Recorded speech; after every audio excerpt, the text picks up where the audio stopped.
point is, so I wanted to speak about the fact that now that I do these videos sometimes where I'm eating food or being funny, enjoying my food, that's because for a long time I could not enjoy my food. I could not enjoy my relationship with food. I didn't know how to let myself enjoy it because I was constantly thinking about burning the calories, and everything was math to me. It was immediately like, okay, well, this is this many calories and this is this. And it was so much in my head about what was going into my body that I didn't know how to enjoy it. And I could talk to my friends about what a bitch I am. I could own up to any negative personality trait that I have, but I could never talk to anyone about the pressures that I felt to be thinner and thinner and thinner. And it was to the point where I could never be thin enough. I mean, I if you were to see some pictures of me, it's kind of amazing that no one really realized that that was a sickness. Um,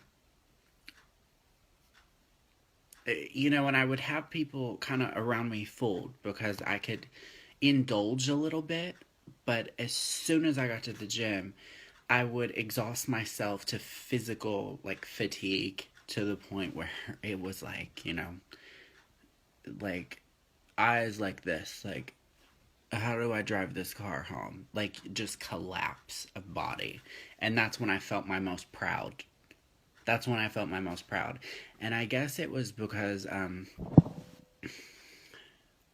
well, it's not I guess it was because I figured this out through the help of like talking to therapist friends of mine, and it was where I had become known as Leave Britney Alone person for so long, and um, I didn't feel that anyone understood that I was serious in that video, and that at the same time I was a comedian. On the other hand, in other videos, and I felt no one understood me because you guys have to understand, like that went on for a long time of people knowing me as that. So I felt so out of control of what I was to people that it was subconscious to me at the time, but I understood it later on through talking to people that it was my way of controlling me to myself in the outside world. That was suddenly the thing I could control. I couldn't control people laughing at me or making me um, this thing, you know, the Britney boy, or people making fun of me, or thinking that Britney hated me, or that I was joking in that video when I was not. And my mom was also a meth addict for 8 years, and that was all going on at that time. And it was just the one thing in my life that I could control. And so, um, what usually happens is there's a bit of extremism. So now I eat a lot of unhealthy food and I try to be shameless about it. But I'm trying also to just have a healthy relationship with food, and also remind people that we all have different issues, and it's never something to be ashamed of. It's not something to be proud of. But it's something to be proud of that you go through it and you live through it. But it's not something that you want to continue, is what I meant to say. It's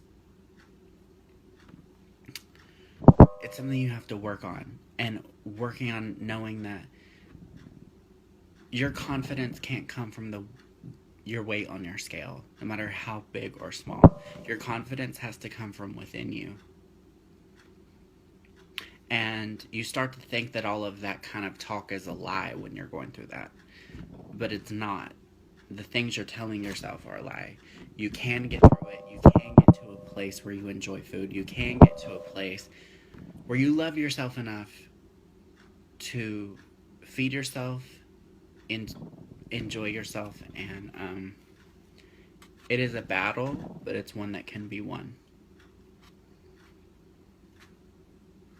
So when you see me making funny videos and stuff with food, it's because I'm proud of myself that I got through a journey that I didn't even know I was going through.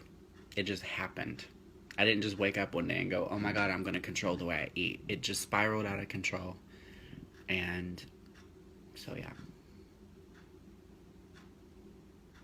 you can get through it.